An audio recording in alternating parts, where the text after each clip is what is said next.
All right, good evening. At this time, I'll call to order the January 17th of 2023 Board of Commissioners for Cleveland County. At this time, Madam Clerk, do we have a quorum? Yes, sir, we have a quorum.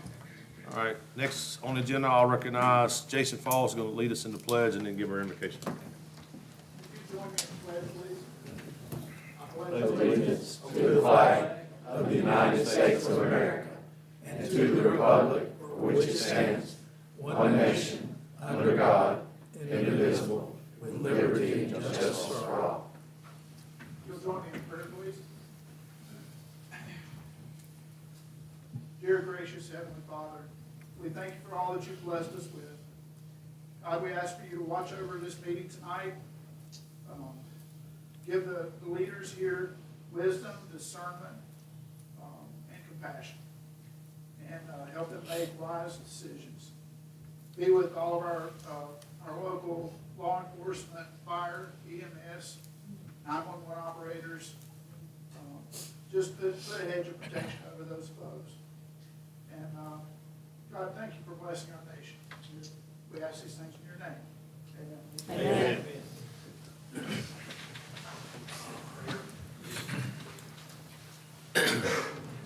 First item on the agenda is the motion to adopt the proposed agenda, Commissioners.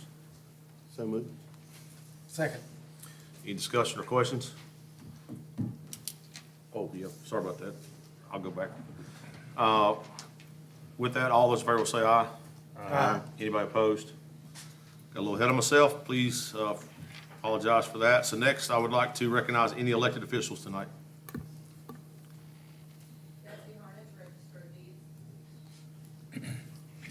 Next, we'll recognize any veterans in attendance.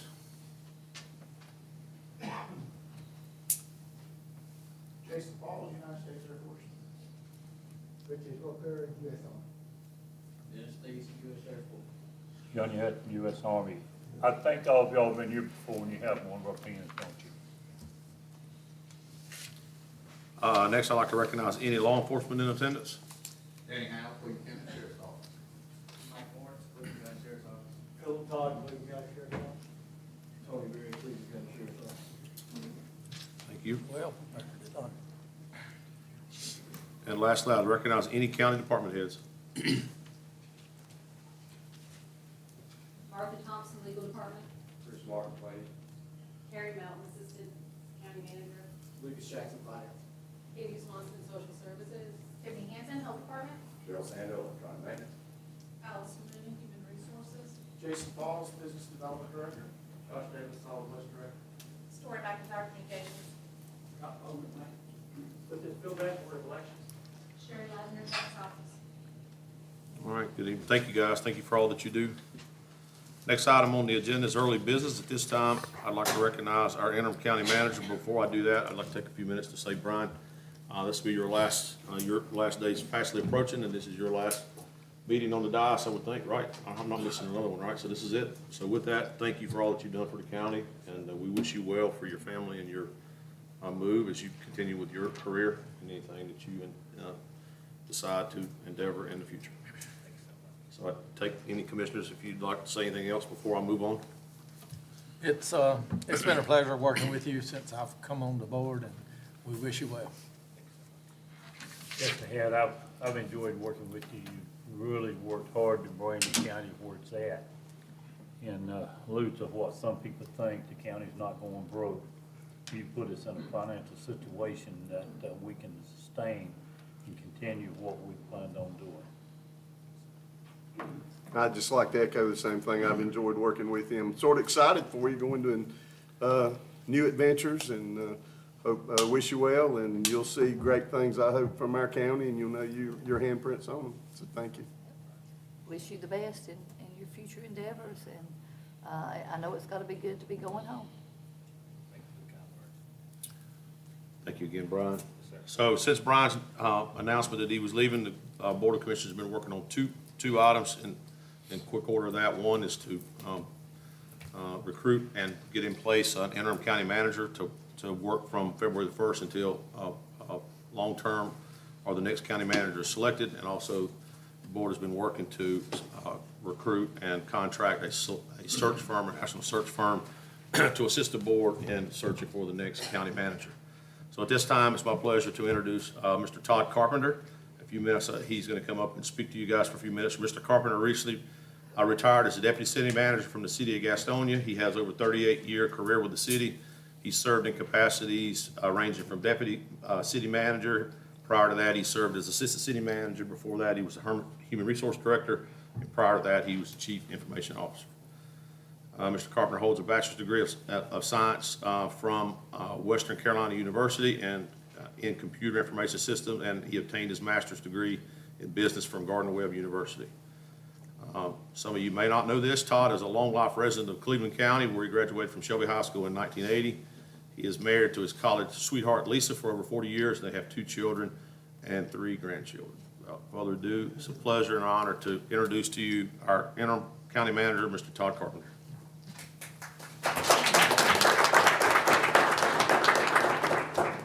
Good evening, Commissioners, and thank you, Mr. Chairman, for that kind introduction. I appreciate that. And thank you all, thank you all for the opportunity to serve the people here in my home county. As Mr. Chairman stated, yes, I've worked and served the people of Gastonia and Gaston County for 38 years. And as a lifelong resident here in Cleveland County, I'm just so excited and so grateful for the opportunity to come here and serve the people of my home county, and I'm just looking forward to getting started. I look forward to working with each of you, and I look forward to working with the fine staff here at the county. Thank you so much. Thank you again. We look forward to working with you. Thank you. Yes.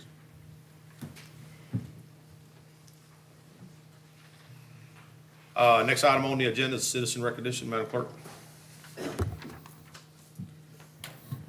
The citizen recognition portion of a Board of Commissioners meeting is an opportunity for persons wishing to appear before the board to do so. Each presentation will be limited to 3 minutes. In the event a group of persons supporting or opposing the same position desire to be heard, the board chair may require the group to designate a spokesperson for the group. Speakers may not yield their time to other speakers. Speakers must discuss only items within the jurisdiction of the Board of Commissioners. While speakers are free to discuss county employees and officials, the board requests that speakers be courteous and respectful in their comments. Speakers are prohibited from using profanity or making threats of violence or personal attacks against any person. The board is interested in hearing citizen concerns, yet speakers should not expect comment, action, or deliberation on subject matters brought up during this portion of the meeting. Topics requiring further investigation will be referred to the appropriate county agency. All right, the first one signed tonight is Robert Williams.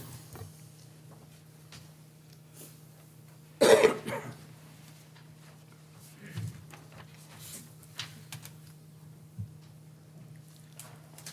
didn't receive a copy of the agenda until late today. Hardly enough time to do much of a review of the agenda. But I did spot several items I wanted to speak about. One of them is the consent agenda, which is next on the agenda. It looks to me, and I've been to many county commissioner meetings, I suspect that most of you know that I've probably been sitting right here at every meeting that you've been here as a commissioner. So I pretty much know what's going on, try to keep track, try to keep, get enough information to know what I'm talking about. One of the first things that caught my eye in the consent agenda was this resolution for high-quality governance. And I looked through that, and I've got several other items, so I won't go dwell on that too much, even though I could, is that I would advise every county commissioner to vote against that. I would say, in my opinion, any county commissioner that votes for that resolution is bordering on treason. There's so much in that resolution that goes against the U.S. Constitution and our form of government. So, anything else I'll say about that, I'll say in my writings about this meeting.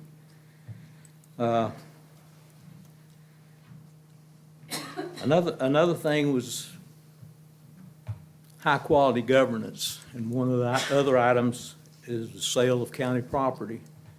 We've got a parcel that's been in county hands for, well, since 1985. And apparently, we've got an offer on it for $300. And I hope somebody upsets that bid if that's still, if that option's still available. But if we're going after selling county property for $300, we'll probably spend more money on the paperwork to get that property sold than we'll get for the property itself. I just don't see that's a high-quality governance kind of item. The Justice Center. I discovered that a couple of years ago in the budget for a $90 million item estimated. The next thing I heard was it was estimated to be $140 million. My projection is it's going to cost $250 million. I've been involved with a lot of heavy construction over the years and watched projects in Cleveland County. You know, they start off estimated, the estimated cost is low. Next thing you know, it's higher. Away you go. And I just don't know that we got $250 million. I think Cleveland County is broke. Also. Robert, your time's up. Okay. Sorry. Next one is Mr. Carter York.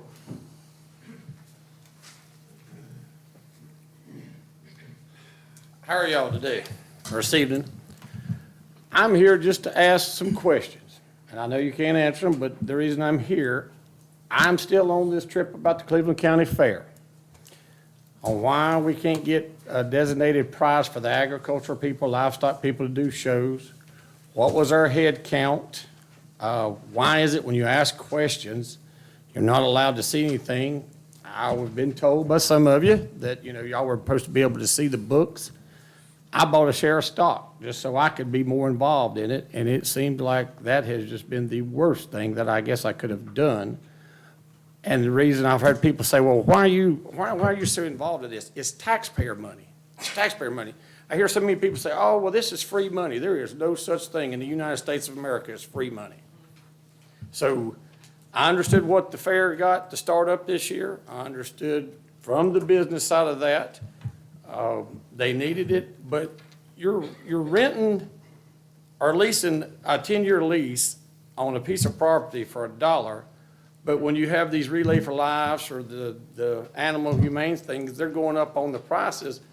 If you're willing to help the fair, why ain't the fair people willing to help the county and the people here? I mean, I want us to have some more livestock shows throughout the year other than just during the fair. But if that's not going to work, then what would it take for me to get something started, petition started, where we could get an expo center to where we could have more agriculture and livestock things going on like they do up on the mountain, you know, the Mid-Mountain State Fair. Look at up at Tryon. I mean, I really think that if we look at it, this is what got us here, is that the farmers, not you know, I mean, it's good to be a good business person, but the farmers is what's got us here. And I understood that we've had the barn poured out there. And that's improvement, I guess you would say, but how many people do you know in the country have the barn that's poured when a cow goes to, the word you can't, let's just put it this way, cement floor gets slick, and it's going to take extra bedding to keep them animals up off of that cement and absorb the urine, I guess is what I'm trying to say. And when I tried to ask somebody out there today, I said, on the phone I called, I said, you've got all this done, but we still have not painted any signs out there. What, am I wrong for bringing this up, or am I wrong for the hunt on this? Now, I got introduced to Mr. Falls, and I was told, you know, he's fixing to try to see over things, but if the county, I mean, the fair's sitting out there with their handout, and they're wanting money, but then in turn, they won't show y'all the books or work with you, where's the thing at? Sorry about that. Thank you so much. Next item on the agenda is the consent agenda. Brian. Commissioner Gordon, thank you. Members of the board, several items for consideration on the consent agenda this evening, beginning with item A, which are minutes from your regular December 13th, 2022 commissioner meeting. Those minutes are in your packet for review and consideration. Item B and C are your monthly tax administration reports. Item B is collections for December 2022. Very pleased to report collections through the month are 76.89%. That's roughly a 0.5% higher than this time last year. Item C, abatements and supplements for the month of December. Abatements totaled $856,621.74, and supplements totaled $726,441.78. Item D is from the Sheriff's Office. This is budget amendment number 33 on the year. Request to budget $3,500 in funds received via donation, and the Sheriff's Office used this to provide items for children and families through the Christmas season.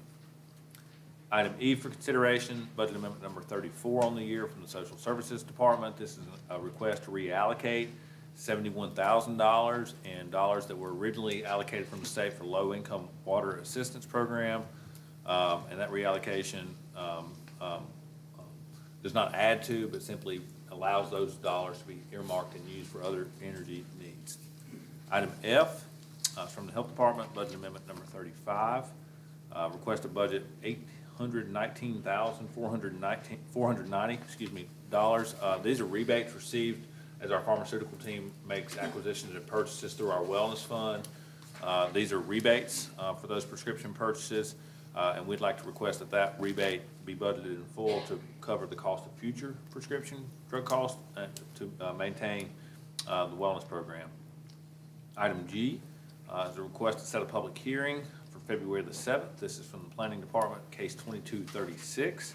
The petitioner is Leon Linhart, 105 Charity Drive, and is to rezone from rural ag to residential. This is a case that the board has previously set a public hearing for, and the petitioner has asked that we move that public hearing date again to February the 7th.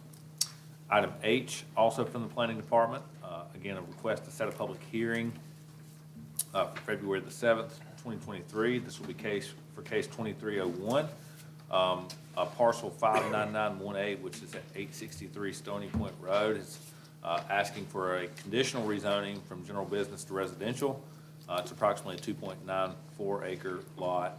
Again, tonight's request is to set that public hearing for your next meeting, February the 7th. Item I, also from the Planning Department, and a request to set a public hearing for multiple parcels.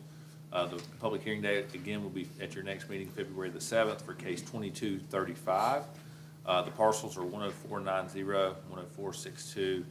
They're located at 708 Battleground Avenue, and the request is to rezone from light industrial to residential with a conditional use for a multi-use residential development. Item J is from our Sheriff's Office. This is a request customarily to retire a removal of a retiring deputy's firearm. Deputy Barkley retired on December the 16th, 2022, after 27 years of law enforcement service. His weapon is a Glock 9mm, Model 17, serial number BDK2-820. Item K for consideration is from our legal department. This is a request to begin the upset bid process for county-owned property. This property is parcel number 70757. It's located on South Lafayette Street. The tax value is $416. The county has acquired or did acquire this property in 1985 through tax foreclosure. The upset bid process would begin with an initial offer of $300. And of course, we would do the mandatory advertisements and wait to see if there is an upset bid to consider. Item L is from the Broad River Greenway. This is a resolution in support of a Part F grant. As the board's aware, year before last, in 2021, the county received a substantial grant from the state, and a part of that was earmarked for the Broad River Greenway. At this point, that team is pursuing a Part F grant that would double that grant, but it requires a match, and part of the grant application requires this resolution designating where the local match would come from, and that is the recommendation from staff to approve the resolution and then designate that state appropriation to be used. Item M is from Economic Development. Again, a resolution in support of Project Rotary. This is for a building reuse grant for the former ABB building.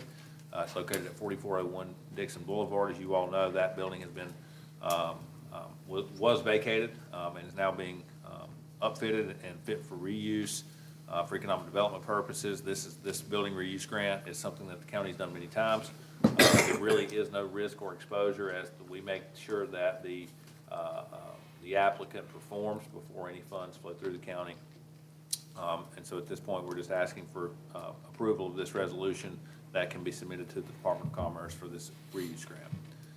Item N is consideration of a resolution for high-quality governance. The Board of County Commissioners have put together this resolution to ensure clear policy, implementation, and quality oversight, identifying roles and responsibilities, and that is in your packet for review.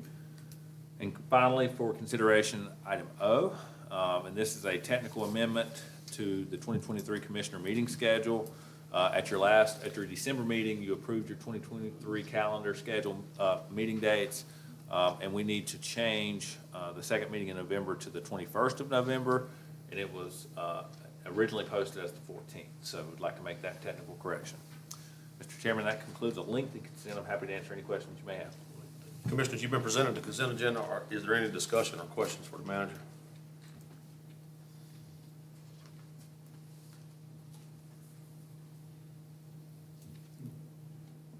If there's no discussion, I'll entertain a motion to approve or deny the consent agenda as presented.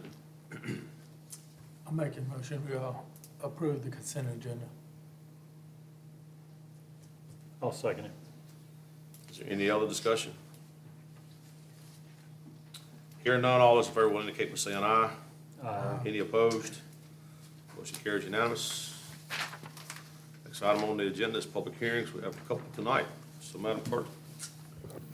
After a public hearing has been opened, persons wishing to speak for or against the proposition will be asked to come forward and first state his or her name and address. All comments from the public are to be directed to the Board of Commissioners. There should be no comments made to other members of the audience. If a speaker has a question, that question is to be directed to the chair. No one will be allowed to speak at the hearing more than once unless the chair recognizes a speaker a second time for rebuttal of information brought forth by another speaker as spoken. The original presentation of any speaker will be limited to no more than 5 minutes. The rebuttal presentation of any speaker will be limited to no more than 3 minutes. Thank you. Chris, if you want to make your way up, please. So the first is Planning Department Case 22-28. This is a request to amend the Cleveland County Unified Development Ordinance for the creation of a rural residential zoning district.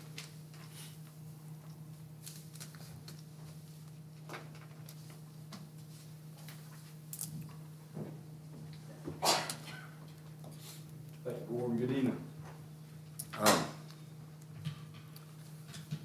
I have before you a text amendment from the planning staff, and this was a result, both this item and the next item were results of direction from you, the board, back in the fall of 2021.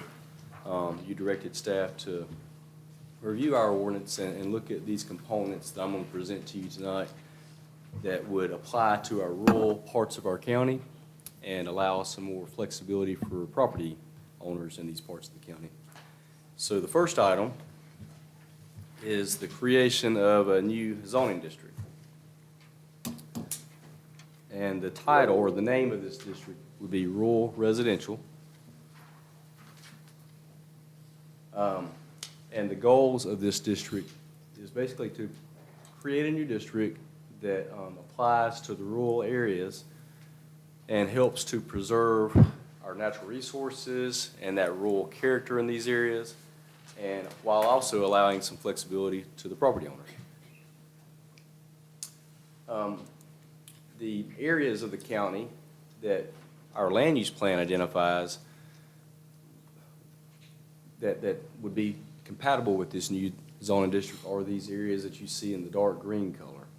Our land use plan gives us guidance. It's not policy, but it does give us guidance and says these areas could be good for consideration for a new zoning district. And you can see that the dark green covers mainly the northern part of the county and that southwestern part of the county. Little background before I share with you the content of the district is that this idea started back in 2005.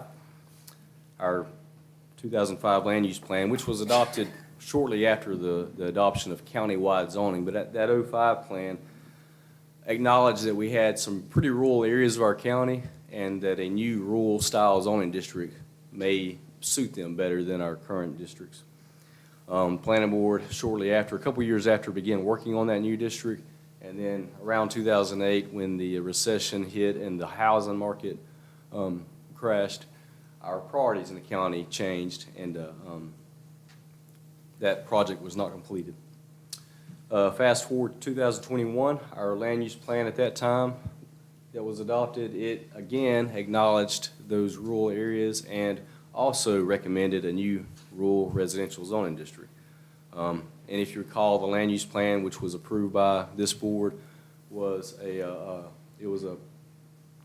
document that gives guidance to our planning decisions for the future, and it was created with comment and input from this board, planning board, and the public through a series of public input meetings. At your fall 2021 work session, that's when you gave us direction to create the district, and we have been working with the planning board since that time, and they have recommended approval of this, and here we are today in January 2023 with public hearing. So this would be the final step. You have in your packet the full ordinance. What I wanted to do was just cover the highlights of this ordinance. When I look through that draft, I think of three parts. I think of the first part being the definitions. What definitions are we adding to our ordinance? And of course, you've got a definition of this zoning district, the rural residential district. And then we also added a definition of private storage building. And that would be basically for personal use on lots of 3 acres or more. So one difference that this district allows is that the use of private storage would be allowed on a lot without a primary residence, whereas your other zoning districts, you have to have a primary residence first. The second part of this ordinance is lot standards. So you have size, which this district would require 1 acre, and then you've got some dimensional requirements, such as the 100 feet requirement at the road. And that, I think the size and those standards would help maintain that rural character, which our land use plan calls for. And then last, I think the third part, which I think is really the most important, it's basically what's allowed here. How can you use your property in this district? And I put some examples there on the screen. And there's two ways. The first way is a permit issued by staff, and then the second is permits that are issued by the Board of Adjustment, those special use permits. But ways that you can use your property in this district are residential, of course, so any type of single-family residential, private storage, which we just discussed, wineries, lawn and garden centers, schools, parks, and nature centers.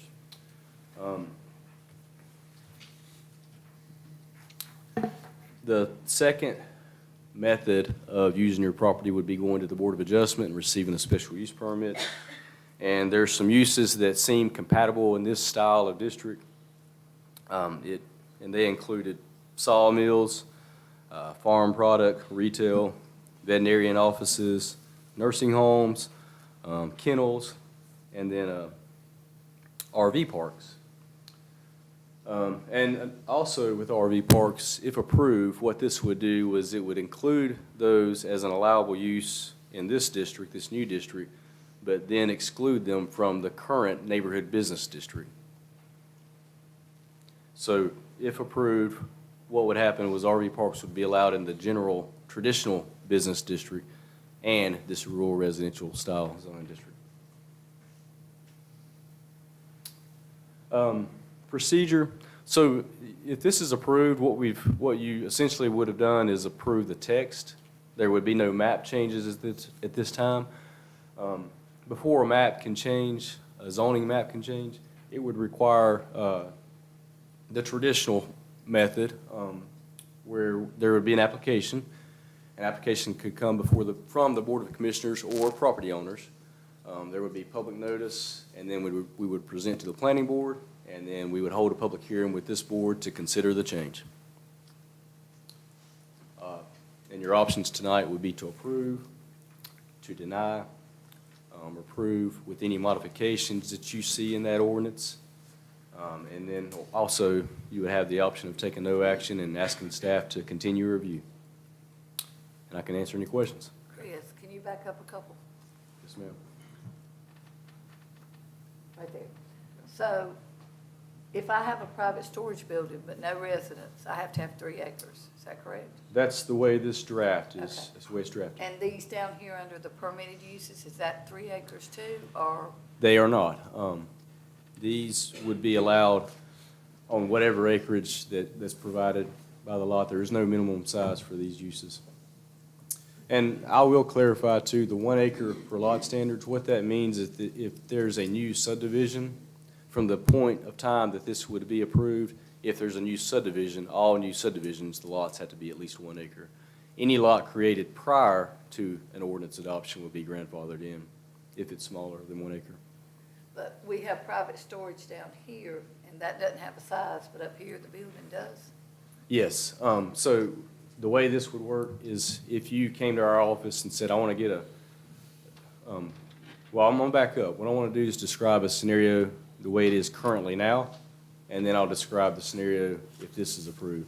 Now, if you come to our office and say, and you have a vacant tract of land, and you want to get a permit for a private storage building, we could not issue a permit. Our ordinance states that the storage building has to be an accessory to your primary residence, so there has to be a residence first. If this is approved, the way it's drafted, someone that had a larger lot, and we chose 3 acres, if you had 3 acres or more, you would be able to get a permit for a private storage building on a vacant tract of land. And it would be a staff-issued permit. And if I come get a permit for my storage building and you approve it, and then I change my mind and I want to make an RV park, is that gonna work if you gave me that designation? No, because your permit would be specific for a storage building. Yep. If you decided to change your mind to another use, it would require a different permit or another permit. The way I understood you explain it just now is if you just come in and want a storage building and you got 3 acres, that's fine. But you can't have any, according to the lot standards, you can't put it on anything less than an acre. Unless you had a residence. Unless you have a house, okay. That clears it up for me. Does that clear it up for you, Commissioner Harden? And the idea is to provide some more flexibility for property owners that have larger tracts of land.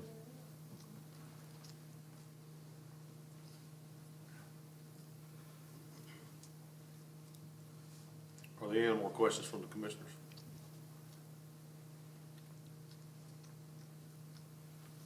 So I'm still a little confused. I have to have 3 acres if I come to you and want to put a storage building on my land, right? On a vacant tract. Vacant lot. But if I come to you down here and want to put one, you're saying I don't. Well, that bottom list is just a general list of types of uses that are allowed. Now, any of those uses could have their specific standards, like RV parks. We have a list of standards that they have to be built by as well, and a minimum lot size for them also.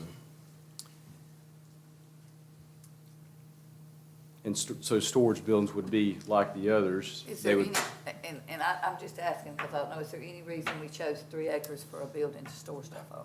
Well, no, not particularly. We do have a zoning district, the rural ag district, that the minimum lot size is 3 acres. So that's kind of where that number came from. And that, if the board wants to discuss that and if the board's consensus is that a different acreage is more appropriate, it's if we move forward to the option slide, I think during a motion, we could address that. Yeah, I mean, just to me, if you have an acre of land and you're putting a small storage building, it seems like that's plenty, but that's my opinion. Yeah, I think I'm confused now. Up here, the one place you got lot standards, 1 acre Right. to put a storage building on. No, that's for subdivisions. Okay. Oh, I got you. So the storage building would fall under, the ordinances would go back up to the 3 acres if there's not a structure on a house on it, right? That's correct. So you Okay. couldn't put it on a 1 acre, it has to go back up to the standard that she's talking about with the 3 acres. Yeah. With no house on it. And you would still be allowed to put a storage building on a lot smaller than 3 if you had a house on it. If you had a Okay. house on it. Okay. So to get one without a house, it has to be 3 acres. That's correct. Which is what it is in rural ag. Right. Well, right now, with our current ordinance, you can't have a storage building in rural ag without a house, regardless of lot size. You still have to have a house. but you Right, have so to have- this would be applied, the private storage building would, that standard would be applied to both the rural ag and this new rural residential zoning district.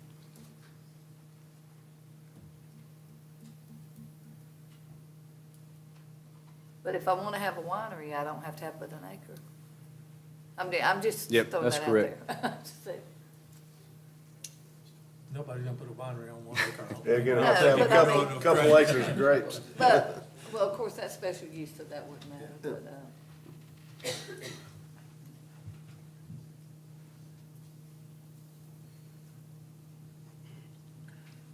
So now if someone wants to come to have an RV park, it would have to be, rural residential, but then they would still have to go by all the other standards we've got in place. The standards would still apply, minimum lot size would still apply. At this point in time, if they're wanting to have an RV park in this new zoning district, they would first have to come to this board and ask for the property to be rezoned, and then they would have to go to the Board of Adjustment for their permit. Would the same thing apply, like Deb said, for winery, but isn't a winery a private business, well, it falls under another ordinance other than that 1 acre? So the minimum, I think the best way to explain it is all the uses could have their own set of standards. Wineries, for example, does not have a minimum lot size. So as long as you're in the correct zoning district, you can get a permit for a winery. but it wouldn't be a general business, I mean, it wouldn't be a business permit, in other words. So It'd be a permit for a winery.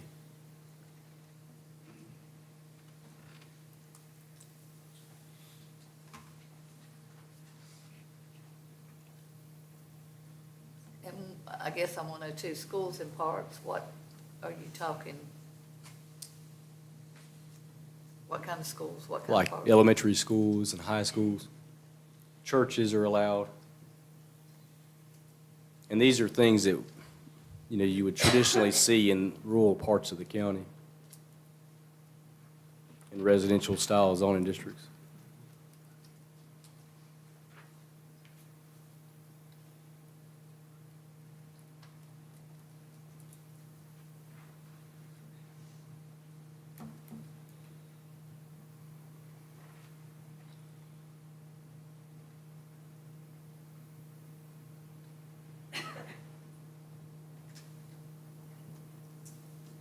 Are there other questions?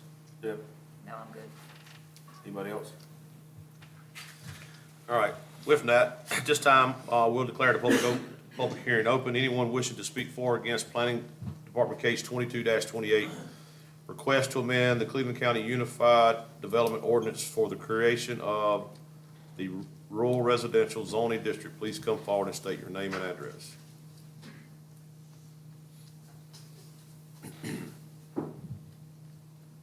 My name is Robert Williams. I live at 814 East Stagecoach Trail in Falston. Falston is in the upper end of the county. We got a lot of residential or agricultural people around, and they're concerned.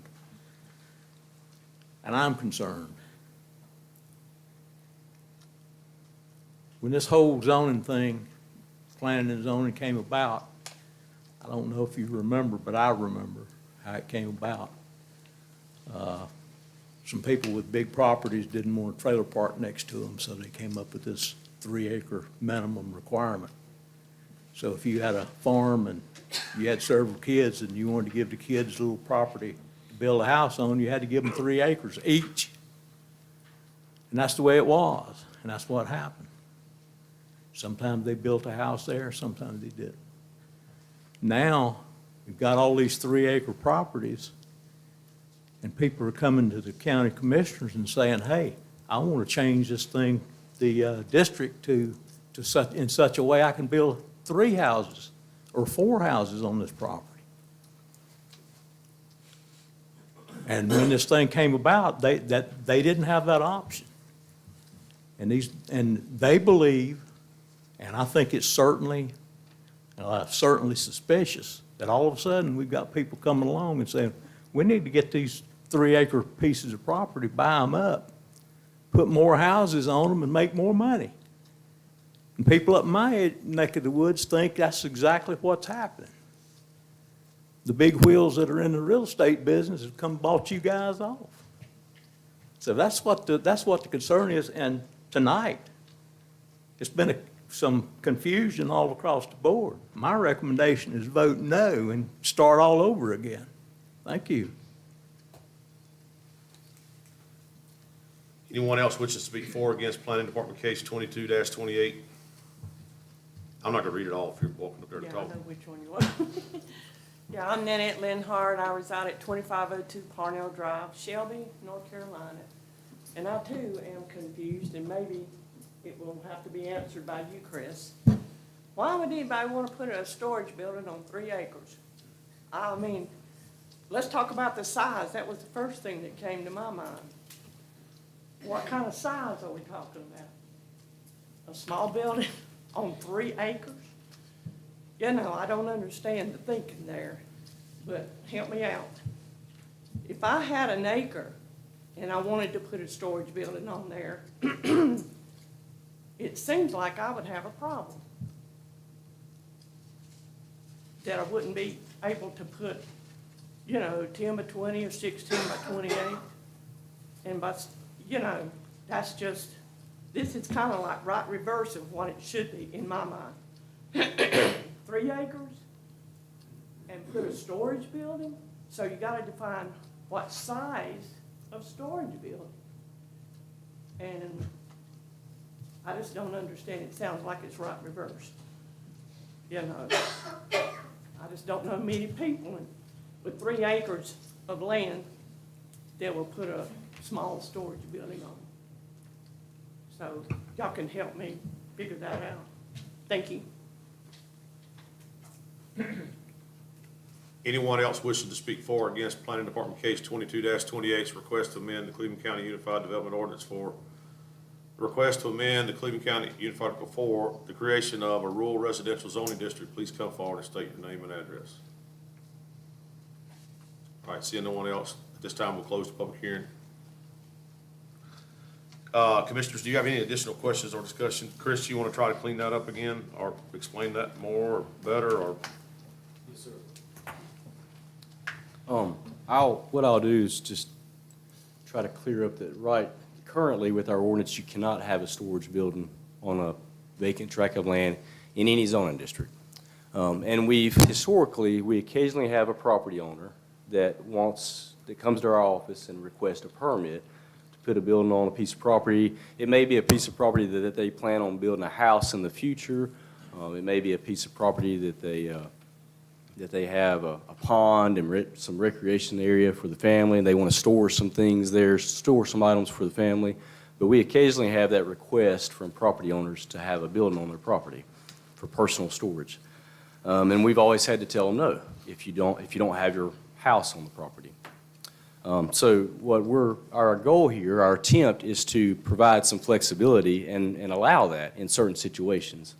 And the idea behind the larger tracts is that, if you've got a larger tract of land and you've got a storage building, it's going to fit in with the area. Whereas if you allow them on smaller half-acre and 1-acre tracts of land within the neighborhoods, you'll wind up with lots inside neighborhoods with incompatible uses with the rest of the neighborhood. So that's the idea of only allowing them on the larger lots. from a planning perspective, it helps create more consistency and compatibility with surrounding properties. But you have to get zoned into this first, and I wouldn't think we would let somebody go into a rural residential if it was in a neighborhood.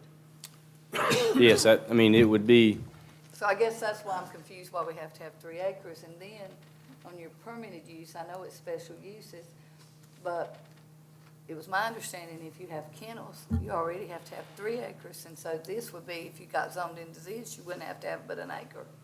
no, the 1 acre, again, it only applies to new subdivisions.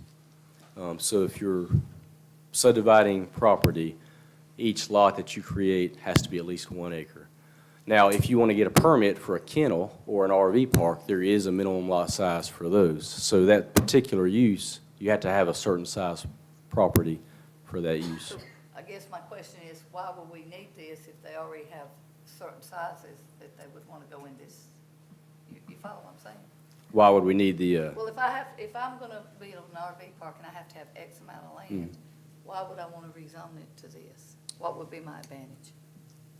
I mean, I'm trying to figure out what we're doing. because our RV parks aren't allowed in all the zoning districts. They're only allowed in the 2 business districts currently. So it would just give them a district to be in and Right. outside And of that. if you recall with the land use plan, and the conversations that we've had there with RV parks, when you think about recreational style parks, they seem like they're going to be more compatible in those outskirts of the county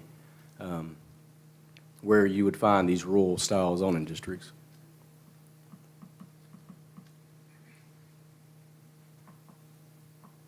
I guess So the the- question I got, and I sort of with Deb, a little confused, but with the permit use, and you got that rural, and you got private storage building. And you tell me I can put one on 1 acre? 3 acres. Even with the lower, okay, then you move over to winery.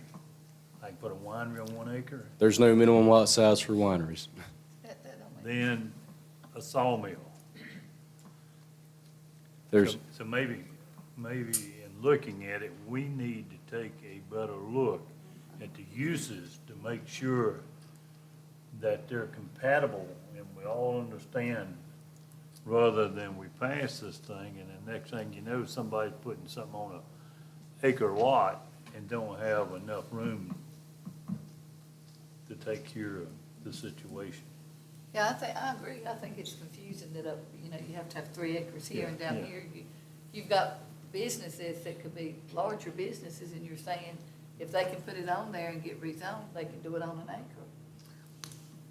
yeah, in our code, we list 100 businesses, and we only have minimum lot sizes for a handful of those. RV parks and kennels, I think, are the only 2 that pop to mind that we have minimum lot sizes for. All the other businesses have just, I think it's been relied on the property owner to determine if they have enough property. But if you have that winery, you got that winery, you gotta have the winery, you got so much parking that you got to have on that particular lot. Do you have room to accommodate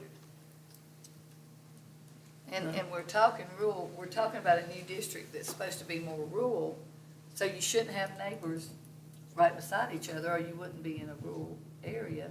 And I guess that's my part about if I have a little old storage building, why can't I put it on an acre lot? And the board could certainly I modify mean, that. I don't mean doing it in a neighborhood, but this is an area that's supposed to be rural, not in neighborhoods per se. Yeah, and the board could certainly modify that to change that number to a lesser number.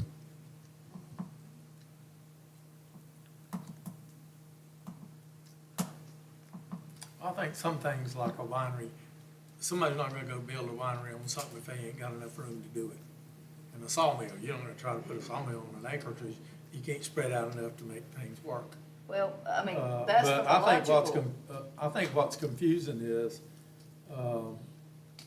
up there with the lot standards, that lot standard is only for people building a subdivision, correct? For subdividing properties, so it could be Yeah. subdividing 2 lots or 200 lots. Yeah. And in the rural area now, there's no 1 acre lots, correct? Aren't there all 3 acres? Half acre. Well, some of them are half. Yeah, we do have a separate zoning district that's 3 acres, but most of your county, the minimum lot size is half acre. Yeah, and So logically. this makes any of the new subdivisions in the rural area have to go to a 1 acre instead of a half. That would be the minimum. Right. And again, if, once the text is approved, you won't have this zoning district on your zoning map until this board approves those parcels. Right. And what I was gonna say, logically, you're right, but there's a lot of people that don't have very good logic right now that might try to. Unless they're in the to- watershed, that's a 1 acre lot. Yeah. It's half now. Yeah, I mean. Other than the critical area, which is around the drinking. Yep.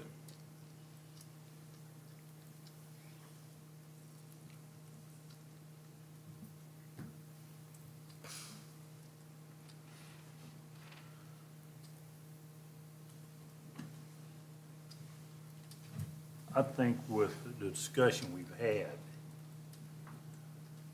I'll probably make a motion that we send it back to the planning board with a study and look at those uses you've got and come back with definite things that this can fit on an acre, this can fit on 3 acres, or this can't. But I'll do that in the form of motion, send it back for restudy and bring it back. I don't think we'd have to have the public hearing again, will we? If You you, gotta suspend the vote, yeah. If we change it, I guess we would. I don't know. depends on if you state the date and time that you Yeah. would want to continue this. If you do state the date and time, you do not have to advertise again, but if you send it back to planning board, Start all over, I'd start over. Yep. So we can continue this one, but if you send it back, we'll have to repost it. Well, we can continue, so you can come back with some more definitions on the usage and the amount of space that each usage takes for it. After it was explained, I tend to be more in favor of it, but, it maybe just be the wording needs to be cleaned up a little bit, because, the way I first saw it was, you just come get get your zoning changed, and, well, I'm in rural residential, now I can just go ahead and build my, RV park, but that's not the case, you have to go back and do that. So, and the same would be for, even, say a winery, we already don't have any, restrictions. If somebody so desired, they could put a winery on, 1 acre now, but, they wouldn't, because they wouldn't have the parking, and they gotta have 10 acres of grapes, to make their wine, so I don't have a problem with it as it is now, but the wording maybe needs to be cleared up a little Well, bit. with the special use on the bottom, there are certain regulations in the standard.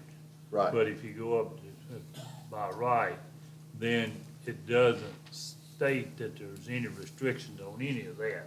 And I think that's the whole question is not the special use, because there's ordinances to govern them, that they've got to meet certain criteria before they can get a permit, but it's the other, like the private storage, the winery, the lawn and garden, like the one guy we had, lawn and garden, he lived in his house, but he kept all his stuff there, and he sort of worked out of his yard, Mm-hmm.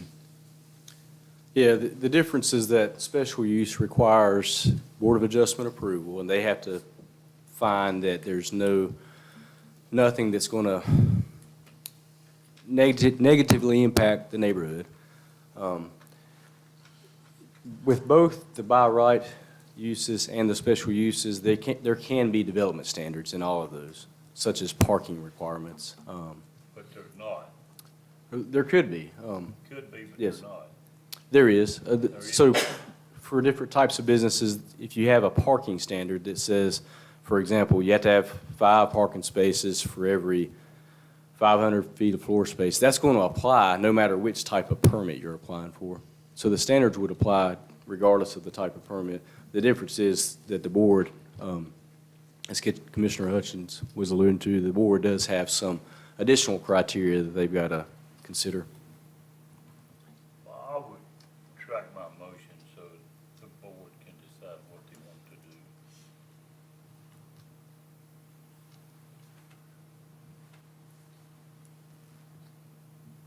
And is there a definition for the private storage building, or can it be anything? No, there's actually a definition, and it basically says that it's a building that's considered as a principal use for the purpose of private, non-commercial storage for personal use only. Minimum 3 acres required on a parcel where it's to be placed. Okay, so somebody couldn't stick out a storage building out there and then start doing business out of it? That's correct. Legally, they could. Yeah, based on this definition, it's got to be for your personal, private use. And it uses the phrase non-commercial also in this definition.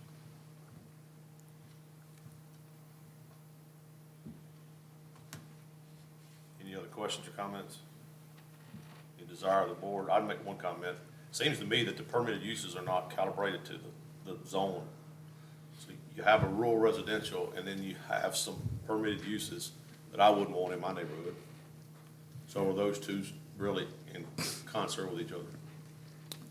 Yes, and when I look at this drafted ordinance and I read that description of this new zoning district, and with our land use plans guidance and your guidance, I think the idea is for this district to be a residential district in character, and again, also allowing some flexibility in uses.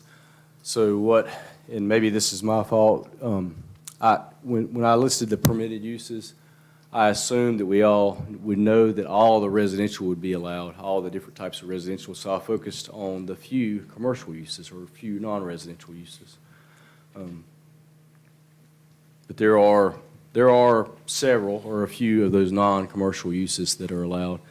And the way we work with the planning board for those uses, I think like you were describing, Commissioner Gordon, that could be an impact, that's the ones that we require the special use permit for. So they would have that extra step of having to go to the Board of Adjustment and show a plan of how they're going to develop the property, and the board's got to be convinced that it's not going to be a negative impact.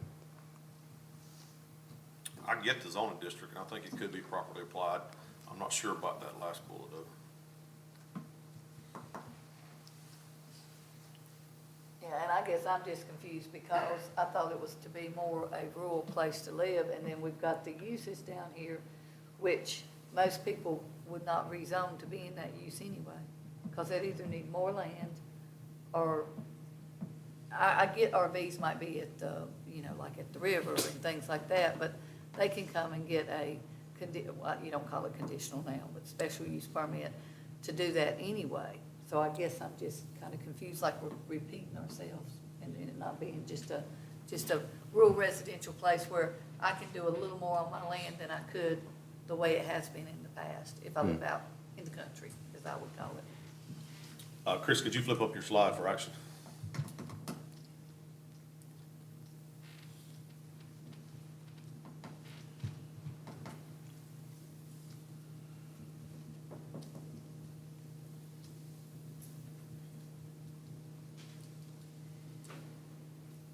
All right, Chris, without, since all of our conversation, do you feel like that if you had 60, 90, 180 days, and you decide how long it would take to go through the process, could you clean this up some that it would be more clear?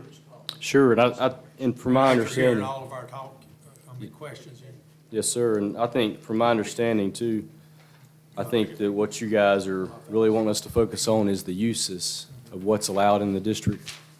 You can't deceive the numbers. You got to pick a date. If you're going to continue, you got to pick a date. Right, you would make a motion to postpone action on, further action to it, and you could pick a date certain from there. Yeah, that's what I was saying, but I was asking him, how much time would it take for him to get through the process? I don't wanna set a date here that's 30 days and you can't meet that. You see what I'm That's the saying? point I'm making. You got to pick, if he says 180, figure out where it's at. Yeah, that's right, yeah. I think if we could have at least 2 planning board meetings, so that would, Just 2 planning board meetings? yeah, and that would put the next available date for this board would be your first meeting in March. Yeah, or March the 21st would be the next meeting. Would that give you enough time, or we could go to April the 4th? I think the March would be plenty. March the 21st, It's- y'all it's could up to the have, y'all could have two. Would you have two more planning board meetings? We will between now and have then? one in January, at the end of January, and at the end of February. Okay, so that'd give you two, and we could use March the 21st. We could. Okay, I'd make a motion that we continue this until March the 21st and let Chris clean this up a little bit.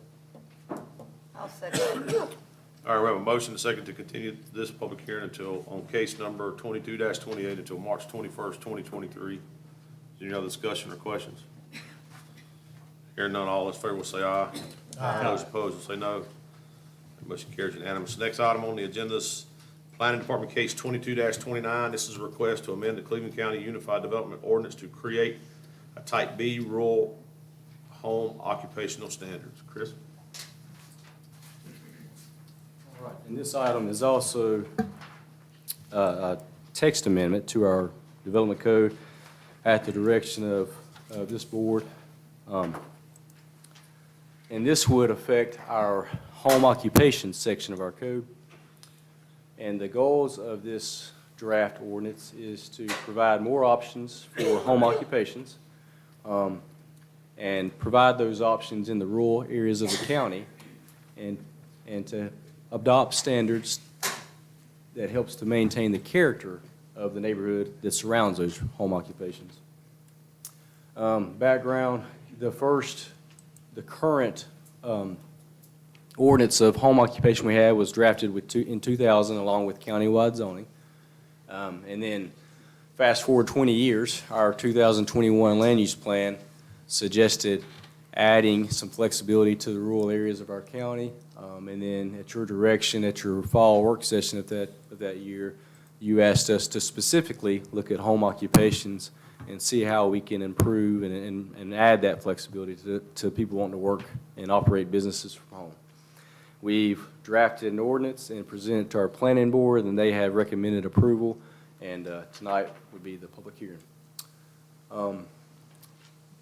With this one, the highlights of this ordinance are that it would be allowed in the future rural residential zoning district and the rural agriculture district.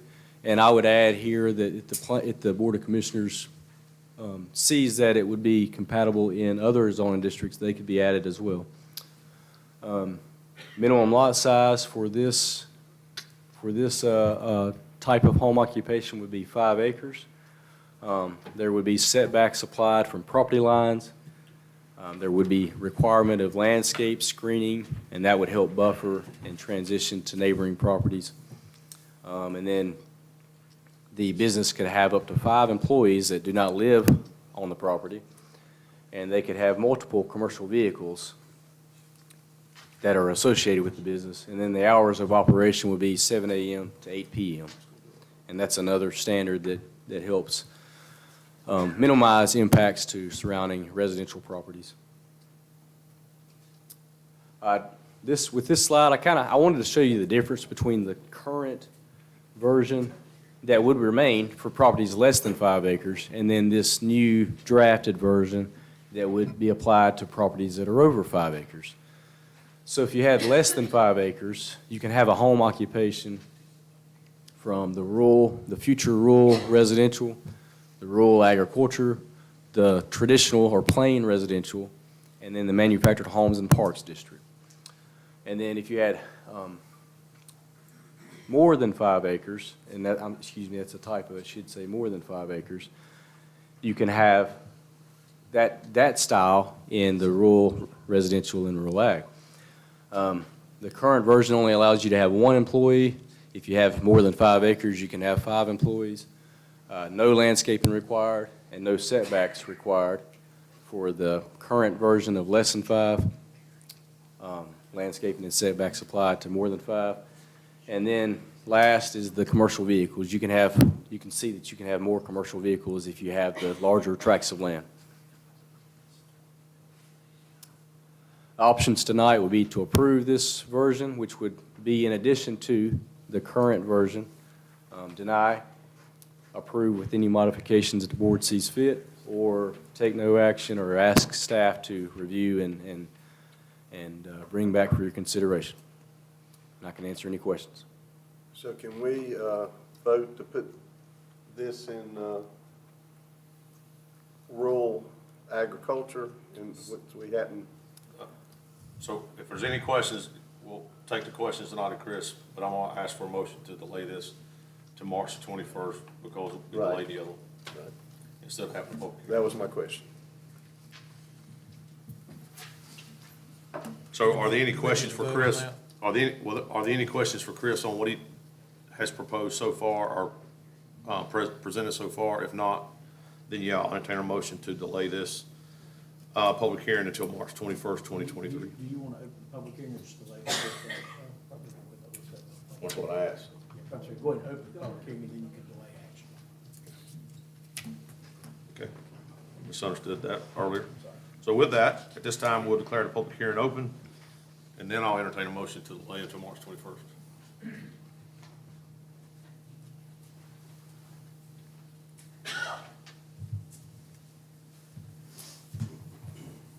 I think you ought to drop this whole thing. My name is Robert Williams, 814 East Stagecoach Trail.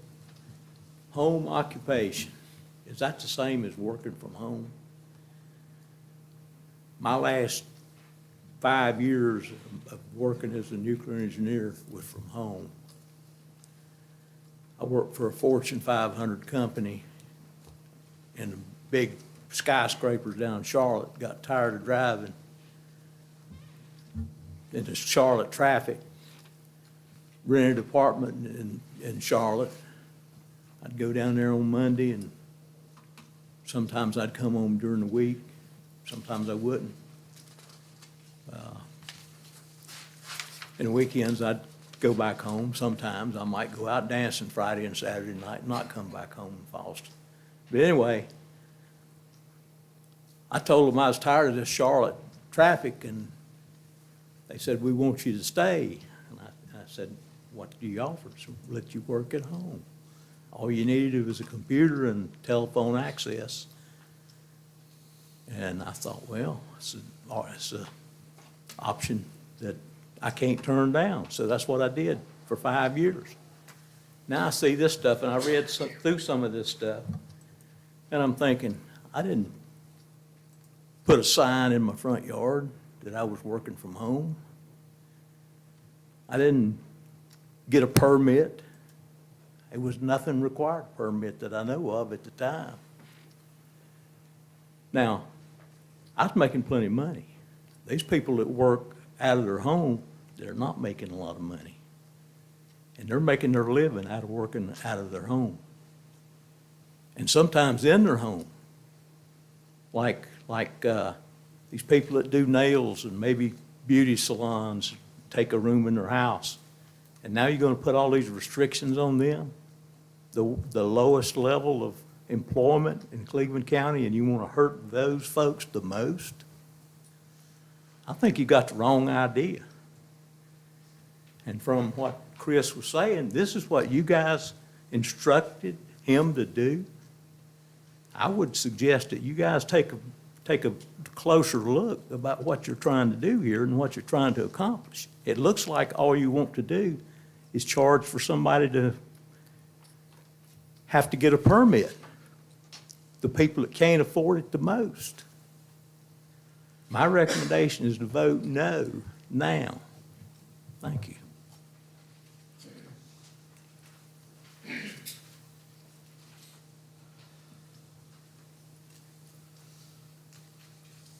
Anyone else wish to speak for or against the Cleveland County Unified Development Ordinance to create a Type B rural agricultural standards? Please come forward and state your name and address. All right, seeing none, public hearing is now closed. I'll make a motion that we postpone this until our March meeting, just as we did on the other one. Be sure to state the date, Well, March 21st. March 21st. I lost my paper. Yeah, I took it back. I'll second that. Any other discussion or questions? All right, Hearing none, all in favor say aye. Those opposed will say no. Next item on the agenda, on the regular agenda, is the Justice Center CMAR contract. Elliot? Good evening, Board. Thank you for having me here tonight to speak. Tonight, the goal of this presentation is we're going to run through the contract we've been negotiating with Yates Metcon to the terms and conditions of the construction of a Justice Center, and then looking for board approval to continue with the process. So just a quick recap on where we've been here. As you will, of course, remember, in May, the Board of Commissioners selected Yates Metcon as the construction manager at risk for the Cleveland County Justice Center project. Yates Metcon is a joint venture of Yates Construction and Metcon US. And on May 11th, shortly thereafter, county staff began the process of negotiating a contract for Yates Metcon services at a fair and reasonable fee. That's directly out of the statute, so, because you make the selection based on quality, not on price, and then you negotiate a contract with who you think is the best qualified contractor to do the job. This contract is a little different than a lot of contracts you'll see. So normally, the county will have a contract, and we'll say, here's a contract, we pay you X, you give us an ambulance, right? We pay you X, you give us, supplies for the building. But this contract is more terms and conditions for the construction of the Justice Center. It is not the county pays you X, you build a Justice Center. It is the terms and conditions for that project. And we've been working with Martha, myself, and we've contracted with Russell, who's an attorney at Parker Poe in Charlotte, who does construction manager at risk contracts all day, every day. It's been good to have his advice, to have him to call, and then been working with Heather at Yates, Russell at Metcon, and actually Jeff's the only one I couldn't find a picture of, and he's actually here, so, hey, Jeff. So that was good. And just spent a lot of time working through these issues with this team. And so my goal tonight is to give you enough information about these contracts without spending hours going through them. These are fairly lengthy documents, so I'm going to try to give you the highlights. And Ronnie probably knows something about this. There's an organization called the American Institute of Architects. They put out form documents for construction of large projects, and then the negotiation process is going through changes to the form document.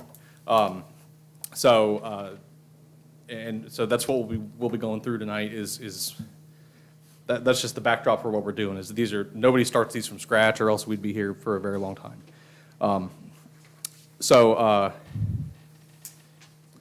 But big picture, there's a couple hundred pages of contract, but really what it's about is two things. The first is that there's going to be responsibilities from the county to the CMAR, and there's going to be responsibilities from the CMAR to the county. So Yates Metcon is going to have to, and they have been doing this, preliminary evaluation of the project, advising and consulting on what can you build, how can you build it, what materials can you use, of course, consulting with the architect on that. They're going to have a project schedule. They actually do have a project schedule.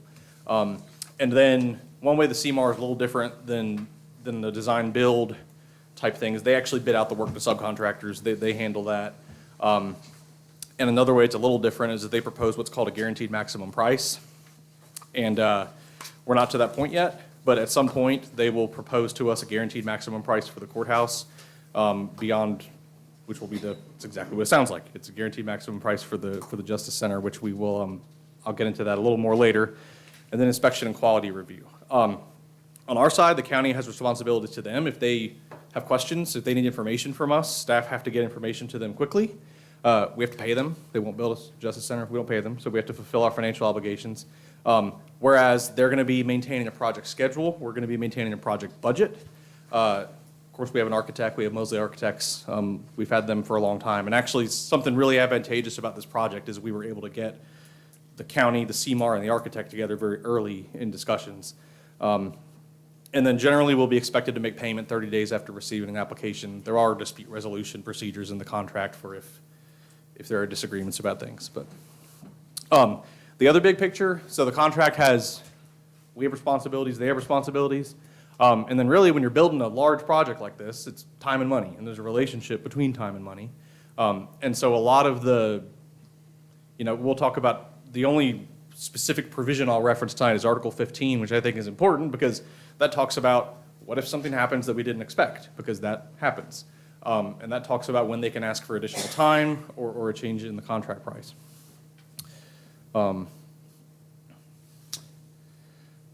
I was mentioning the other day, I work with a financial advisor, and I like to know how he makes money, because I think it's good to know. And so when you work with a contractor, it's good to know how do they get paid. And so there's two phases here. One is pre-construction, which we're in now, and that's a flat fee of about $1.25 million, but that's billed over 14 months. Pre-construction is things like firing, and again, I haven't been intimately involved in the actual pre-construction, so I'm sorry if I'm off on any of this, but my understanding is it's things like firing radar into the ground to see what's down there, seeing what's in the soil, things like that. That's getting ready for the construction phase. And then these are some of the, getting into the terms of what we've actually been negotiating. In the construction phase, the CMAR has a fee, so there's the guaranteed maximum price, and then their fee is 4.5% of the costs of the work. We'll define that in a moment. 25% of leftover contingency fund, which we'll also define in a moment. And then the idea is, but they can't exceed the guaranteed maximum price of the contract. So obviously, if their fee is 4.5% of cost of the work, it's important to understand what is cost of the work. It's not simple, but it is kind of simple, that it's the costs of building the building. So labor, insurance, cost of materials, the whatever materials they use to build the Justice Center, payments to subcontractors. Those are things that are considered cost of work, and those are things against which the CMAR's fee is going to be calculated. Things that are not cost of work are things like the cost of their offices elsewhere in the country, the cost of their attorneys negotiating the agreement. If there are fines assessed that aren't due to something the county did, those are not cost of the work. So it's not necessarily everything they have to pay to build the Justice Center. It's the things that are directly related that the county benefits from, that they're doing for the project. Another piece is the general conditions and general requirements, and I think the best way to understand the general conditions and requirements, it's the stuff they have to have to build the Justice Center that we don't necessarily want, right? Like the county doesn't want construction workers and porta potties and bulldozers, but they need that stuff to build a Justice Center. And so those are the general conditions and requirements. There's kind of two ways you can do that. One is to do a lump sum where it's X amount, and that's the lump sum which will be established as part of the GMP. And that lump sum is how they charge those things, general conditions and requirements. You also can audit throughout the project. There's pros and cons to both. It's about 5% of the total contract price, so this is a relatively lower amount. If you audit throughout the project, the advantages are you could say there's precision and potentially more oversight. But if you do lump sum, you also, and for background, we've engaged with an external auditing firm, Fort Hill Associates, who, again, all day, every day, they audit large projects like this. Since this is only 5% of the project, the lump sum allows the auditors to focus their priorities elsewhere, such as doing something called auditing allowable costs. And what that means is that the CMAR needs predictability in what they're allowed to bill us for. So if they bill us for something and within a certain amount of time the county does not object, they're allowed to bill for that throughout the rest of the project. So that's very important to have your auditors being able to audit allowable costs. So having their priorities there. The lump sum is also predictability for the county, because if they go over, the county benefits from the fact that we're still just paying the lump sum. And then also, the CMAR is incentivized to keep costs down, which is good. The majority of the project, though, is still going to be a fluid audit for when they're buying rock, or, again, I'm going to start sounding dumb when I talk about what you actually use to build a Justice Center, but I'm sure it's lots of big, hard things. So the guaranteed maximum price I mentioned earlier is something that is not, so you're not signing something today that says what the guaranteed maximum price is, or you're not signing anything, but you're not approving a guaranteed maximum price. But we're establishing what the amendment will look like for that. And then Yates Metcon is going to go bid out all the subcontracts. And when they find out what can we build it for, they will then propose the guaranteed maximum price. I think the current project schedule is August or September for that. And then, of course, there are provisions in the contract for the default is if they go over, they have to eat that cost. There are provisions in the contract for when it could decrease or increase. So, for example, if they buy out their subcontractors, which is They save money on subcontractors. If they save money across the board on all the different subcontractors, there's a change order that decreases the guaranteed maximum price, the county gets the savings. So that's one way it would decrease. If it increased, if it was the county's fault that the project were delayed and cost went up, that would be an example of an increase in the guaranteed maximum price. So it is largely set, but of course my point here is just there are provisions in the contract for changes to it, which are unlikely, but we do put that in the contract. I'm going to ask for questions at the end, but if you guys have questions while I'm going, feel free to stop me. I also mentioned a moment ago the contingency fund. So the contingency fund, again, is kind of what it sounds like. It's a fund to address contingencies, but that's not helpful. It's used to cover costs that are otherwise a cost of the work, but are not included in an owner's change order. So it's not a tornado came through and messed stuff up, and it's, oh, that subcontractor did this, that one did this, and in between them, we missed something. That's what contingency can be used for. It has to be documented. It does not increase the guaranteed maximum price. And at the conclusion, it is split 75-25 between the county and the CMAR. That's, again, a point we negotiated with the CMAR. And obviously, you always want to see more money coming to the county, but there's also a good argument that you want the CMAR to have some skin in the game in the contingency, because again, incentivized to keep costs down. So if they know they're going to be keeping 25%, again, there's just good incentive to not dip into contingency if it's not necessary. Another fairly material provision of the contract is retainage. If any of y'all have built your own houses, or again, Ronnie, you're going to know all this stuff, but when the county makes payments to the CMAR for, again, they'll send us probably, I guess, about monthly invoices, and assuming the auditors don't see anything, we send the payment. We'll be withholding 5% and setting it aside. You do that with any large project, because the idea is that at the end, you check to make sure everything's okay, and then you pay out the 5% you've been holding to the side. The things not subject to retainage are those general conditions and requirements I was talking about earlier. So your construction workers and your insurance for labor, and Heather always says porta potties. It's more complicated than that, but it's a good example. Because the rationale is the CMAR needs that stuff right now to be able to build the project. Along with the guaranteed maximum price, once we get to the point where that is proposed, there will also be a proposed substantial completion date. So again, there will be guaranteed maximum money, guaranteed maximum price, and then guaranteed, you can kind of think of it as guaranteed maximum time as to how long it will take to build. If that date is not met and no extension is allowed, there is a provision for liquidated damages that every day, I believe it's $5,000 has to be paid. Like the guaranteed maximum price, I'll get into this a little more in a minute. There are provisions for changing the time if certain things happen. And this is just, substantial completion is important, right? It's one of the most important parts of the contract. It's when are you considered to have a courthouse and you have to make the final payment, Justice Center, excuse me. So that'll be when the architect certifies substantial completion. Yates Metcon has completed all work except punch list, which the best analogy is if you've ever bought a new house, they walk through and it's a punch list. It's making sure everything works the way it's supposed to. And all governmental requirements obtained, and at least a temporary certificate of occupancy issued by that would be the city of Shelby, would be the authority there. Other governmental permits would be things from the state, environmental related. There could even be, I don't know if there's any DOT permits, but it's possible. All that together has to be done to say substantial completion.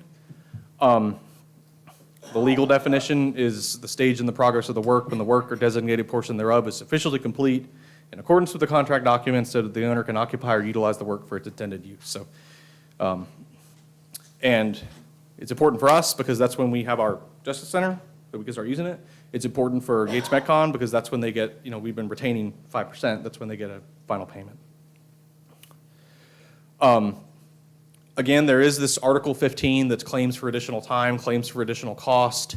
And so, for example, this is the only situation when the time would be increased. It would be if there's an unforeseeable delay that is unavoidable, that is beyond the control and without the fault of Yates Metcon or its subcontractors, and that delay directly impacts their ability to achieve completion. That's the only time that there would be an extension of time for them to complete the project. There is something in the contract called owner impact, and that's where if there's a delay and it's the county's fault, if the county doesn't give them information on time or breaches an obligation, then they will get an extension, they can get an extension of time, and if they can show that it resulted in an increase of cost, can ask for an increase in the sum, so. And just going back to where I was at the beginning, I think you could probably see now, this is all terms of how the game is played once we get going. It's not, Justice Center is gonna be this much, sign here, we're gonna build it for you. But again, I think this is important. If there's no owner impact, the sole recourse is extension of time. Because there can be, and that's a recognition of the fact that things can happen that are no one's fault that delays the project. It's possible. Lastly, I believe towards the end, insurance and bonds. Some of this, I was thinking about this while I was sitting out there, some of the insurance and bonds are actually gonna fall under that lump sum general conditions. But to the extent there were other insurance packages to be purchased for the project, and I believe that'd just be the bond, not the insurance. Again, they get 4.5% on cost of work. So the idea is, can we go and procure it for, I think that's right, 104.5% of what they could? And you gotta remember, they have economies of scale, they have relationships with companies that are worth a lot more than 4.5 percentage points. So, so that's why if you Exhibit B, it'll say Yates Metcon is gonna go buy the bond for the project. It just doesn't make sense for the county to go out and buy one giant bond when they're doing these projects all over the country and therefore can get more favorable rates. Dispute resolution, again, we certainly hope there's never disputes, but you always want to be ready for them. Either party can ask the architect to be an initial decision maker if there's a dispute. There's the option of litigation always, but both parties have agreed, and I think this is important, to mandatory mediation before litigation. It's a big time saver, it's a big money saver. You can figure a lot of stuff out in mediation. We did take out arbitration, so there's no arbitration. This is not a thing with Yates Metcon, it's just in all of the county contracts across the state. Most local governments see arbitration as more friendly to industry than to the local governments, so we tend to go with taking arbitration out of contracts. These are I was just talking to Jeff about this. I believe these are the only two open items. There's a couple maybe very minor things. We're talking through weather days, which is how many rain days do we take account for, and then the design and construction milestones, which are anticipatory anyways. So it's not, but the point being, we're very close to a final contract here. I realized that was a lot of information. I was trying to give you the right amount, enough to know what's going on and not so much that we're going through 200 pages of legalese. I'll be happy to answer any questions, and then once we talk through anything, if the board's ready to take action, that would just be to authorize staff to finalize open items and execute the contract. Thank you. Before we get into questions, I'm gonna ask Brian to see if he has anything to add. Yeah, Elliot, thanks for that. I would say, you know, in synopsis, that the first and most critical thing is that staff's worked on this since May of 2022, and it is no formal committal to the erection of any building or to any cost. So that is not the committal. Elliot, I think, explained it pretty well. It is essentially the rules and the parameters in which, if we move forward and as we move forward, how decisions are going to be made. So it's essentially those building blocks on how to arrive at decisions in a very complex environment with a very large building. I would point out that the fee of 4.5%, the contingency split, the general conditions, the pre-construction costs, all of those were vetted compared to other similar projects across the state and really across the nation. We also evaluated you know, the guaranteed maximum price utilization percentage that the firm typically, you know, turns in, and feel very confident about that this, you know, this contract as it's designed, these rules of advancement, if you will, really position and are advantageous to Cleveland County, given the complexity and the size of this project. So, you know, if I were, again, just to summarize, there's non-committal to erection of a building or to any perceived cost. All of the percentages and cost share and financial data have been really scrutinized at a high level. And I think that it's advantageous, I would propose that it's advantageous to the county to move forward. Other questions or comments from the board?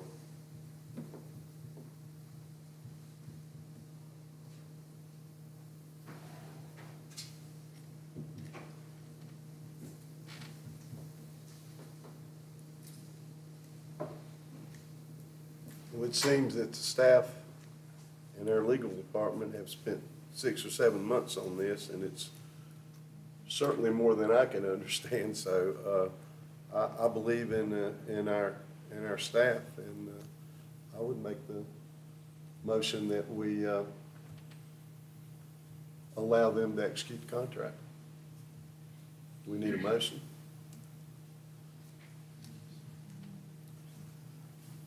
I'll second the motion. So your motion is to authorize staff to finalize open items and execute the contract. Yes, sir. Second. I'll second. Is there any other discussion or questions? All right, hearing none, all those in favor will say aye. Those opposed will say no. All right, motion carries unanimous. Thank you, Elliot. Thank you, Board. Next item on the agenda is the 2022 audit presentation. Lucas?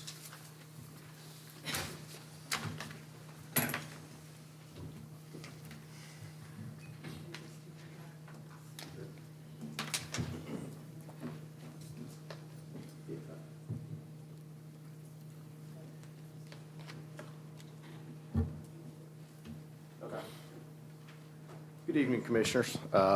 Thank you for the opportunity to allow me to present a few slides this evening to go over the annual audit process along with a few financial highlights. Following this, I'd like to invite Alan Thompson up. He is the lead partner of our engagement with Thompson Price, Scott and Adams. Here we go. So just starting off, the background on why we have an audit. General statutes in North Carolina require all local governments to contract with an external independent audit firm, such as Thompson, Scott, Price, and Adams, to do a thorough engagement and review all of our books and produce an opinion on, the county's performance and, financial capabilities and processes. So like I said, we contracted with TPSA for the 2022 audit that was approved by the LGC. So just a timeline of the audit process. It's basically a year-long process. It starts in February when you guys approve our audit contract.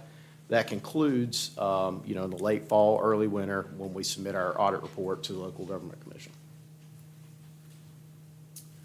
So this is just a recap of kind of this past FY22 audit. COVID kind of changed things in the way and how we, went about doing our audit. So now we, with the technological advancements that we have now, they can do most of their work remote. A ton of transactions are reviewed. We had 8 major programs that required, a state and federal single audit. The ACFR, which is formerly what you would probably know as the CAFR, was submitted on time to Local Government Commission. We had no comments or suggested changes, and we had an unmodified opinion. I will point out, we did have one financial statement finding this year, which was a result of an accounting standard change, which was GASB 84. Formerly, fiduciary funds didn't require a budget, which changed the way we've traditionally done it, which is now not in compliance. We've made those revisions. It's fixed in the year we're currently in, and moving forward, we will adopt that budget as part of the original budget ordinance. So we've also, for the 9th year in a row, we've submitted our ACFR for the Certificate of Achievement and for Excellence in Financial Reporting, which is very prestigious. It's, not mandatory. We do it, because, it's recognized, and it gives another thorough perspective and review of our report. So a little bit about the audit results for FY22. We had, increased property tax growth, primarily property tax base increase, economic development. Our tax department continues to do a great job with collections. We ended 98.6% collection rate, so very strong there. Our general fund, we continue to see, increases in our revenues and expenditures. I would say they're incremental. In FY22, revenues exceeded expenditures, which allowed us to add to our unassigned fund balance percentage, which I'll show you right here. So the board, as part of one of your strategic goals, was to maintain between 18 and 20% In FY '22, we've actually exceeded that. We landed at 21.7, so which is, you can see, since 2018, we were at 18%, and we've grown that to 21.7. So this is just a slide to demonstrate, our employee health fund being an employer of choice and our investment in our employees. Despite, I guess the highlight is despite, the inflation and healthcare, we're able to provide, excellent programs to our employees and, maintaining at a good cost. So last slide here, solid waste fund, great year. Revenues exceeded the expenditures.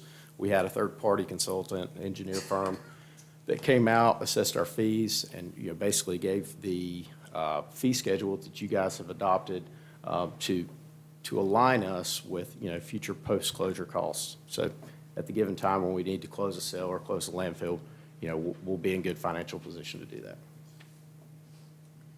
And with that, I'll be happy to answer any questions before turning it over to Alan. Thank you, Lucas. Board, do you have any questions before we get to CPA? All right. Thank you.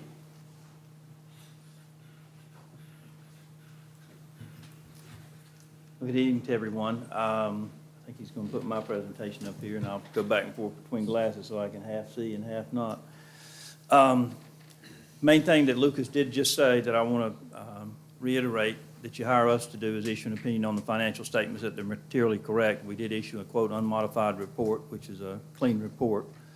And if you flip for me to page 1, I'm going to read some highlights just because I'm required to, and then I'll talk a little bit about numbers and findings that we did have. No,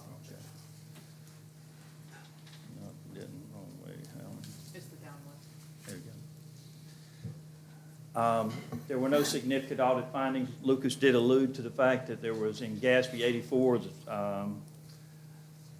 lately there's been a proliferation of new standards, some of which I find useful, some of which I don't. I'm not sure that one was very useful. There was also something which the county's very much on top of called GASB 87, which is the new lease standard that came out, was effective June 30, 2022. Not sure how much value that really adds, but it was effective. The county, for this year, the county did a great job in handling it. There were no uncorrected misstatements, no disagreements with management. Management did provide us with a representation letter dated November 20th. One aware that management consulting outside accountants, auditors, et cetera. And down there somewhere it does talk about the GASB 84 standard. It makes a comment about P cards, which that's just probably a personal comment for Alan. So I apologize for that. On page 4 there, I do want to make a couple comments. I know the numbers don't seem all that big there.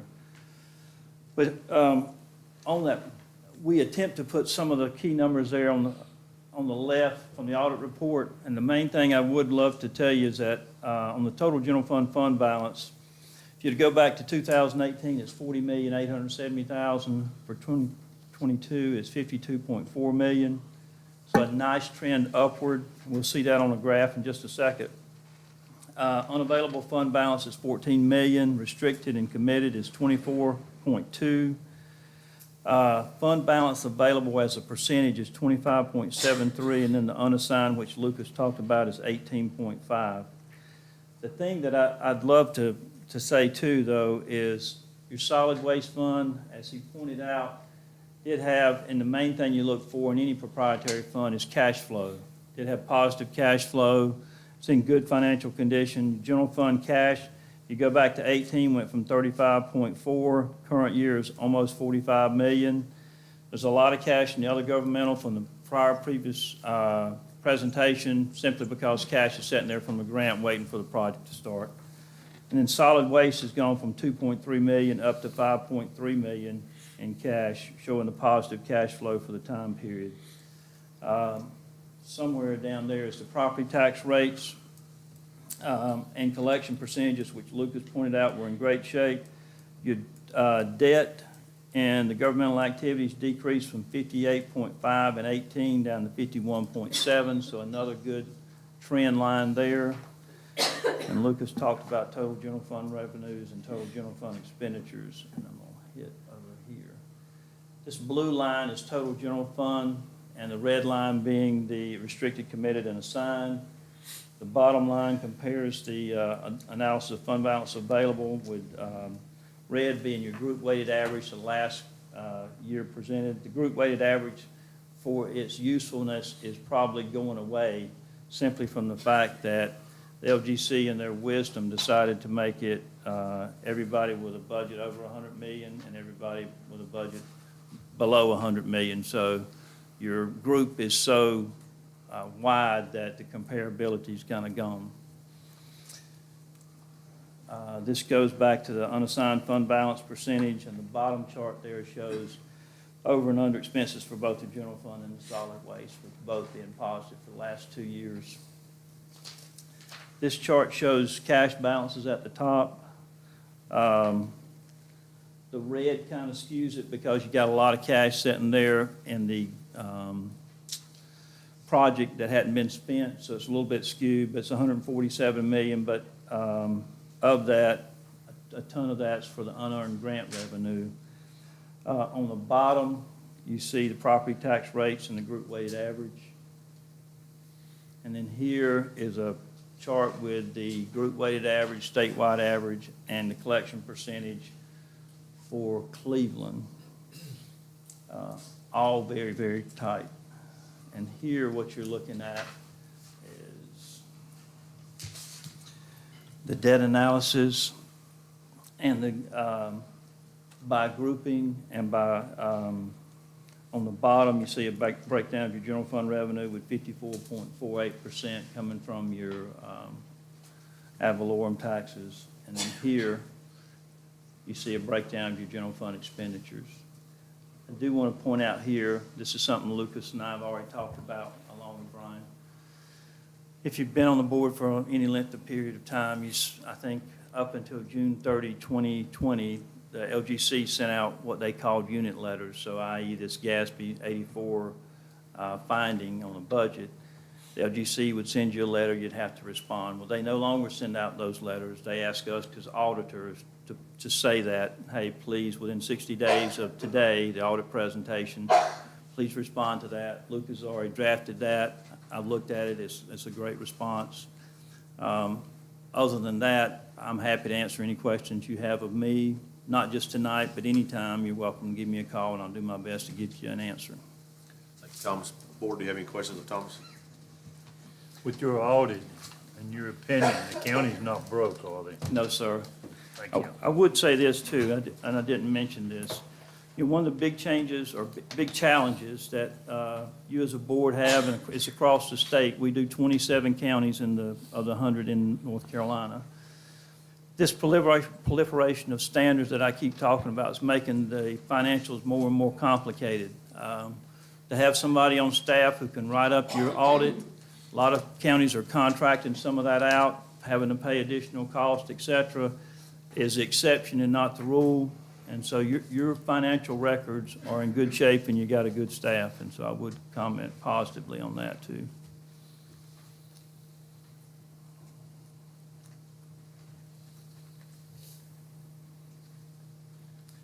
I appreciate you allowing our firm to do the audit and I hope you have a good night.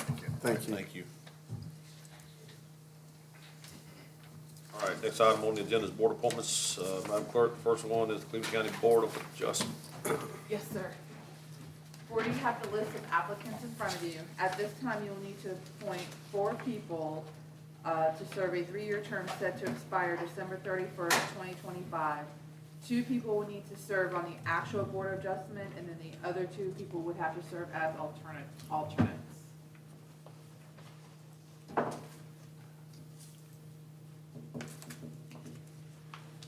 Do we need to do it like the two that it's You separate? can do it all in one motion. Okay, then I would propose Leon Martin and Thomas Brooks Jr., Bobby Watson, and Doug Longwing. Okay, so you want Mr. Martin and Mr. Brooks as the actual Positions. position And the other 2 as alternates, yes. Yes, ma'am. Is there a second to that? I'll second. Any other questions or discussion? I hear none, all in favor will say aye. Those opposed will say no. Motion carries unanimous. Next board for appointments tonight is the Cleveland County Nursing Home Advisory Committee. Yes, sir. You will need to appoint one person for a 3-year term set to expire December 31st, 2025. I'd like to nominate Ginger Petit as the person to go on the Home Advisory Committee. I'll second it. Any questions or discussion?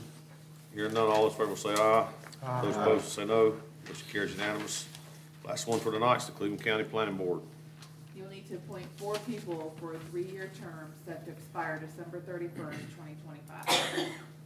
2025. Mr. Chair, I'd like to nominate Eddie Key, Dobbin Lattimore, Clinton Cook, and John Caldwell to the Cleveland County Planning Board. I'll second that. Motion second for Eddie Key, Dobbin Lattimore, Clinton Cook, and John Caldwell. Any questions or discussion? Hearing none, all those in favor will say aye. Aye. Those opposed will say no. Motion carries unanimous. Commissioners, do you have anything you'd like to report? I would just again like to thank Brian for his service and know we'll be talking again soon and call us for anything and sure we can call you if we need you. Anybody else? We'd like to congratulate Tim as being appointed and elected the Speaker of the House for 2 more years. Anything else? All right, staff, Brian, staff, got anything? All right, with that, we're down to adjournment. The next meeting of the Cleveland County Board of Commissioners will be held on Tuesday, February the 7th, 2023, here in the Commissioners' chambers. With that, I'll ask for a motion to adjourn.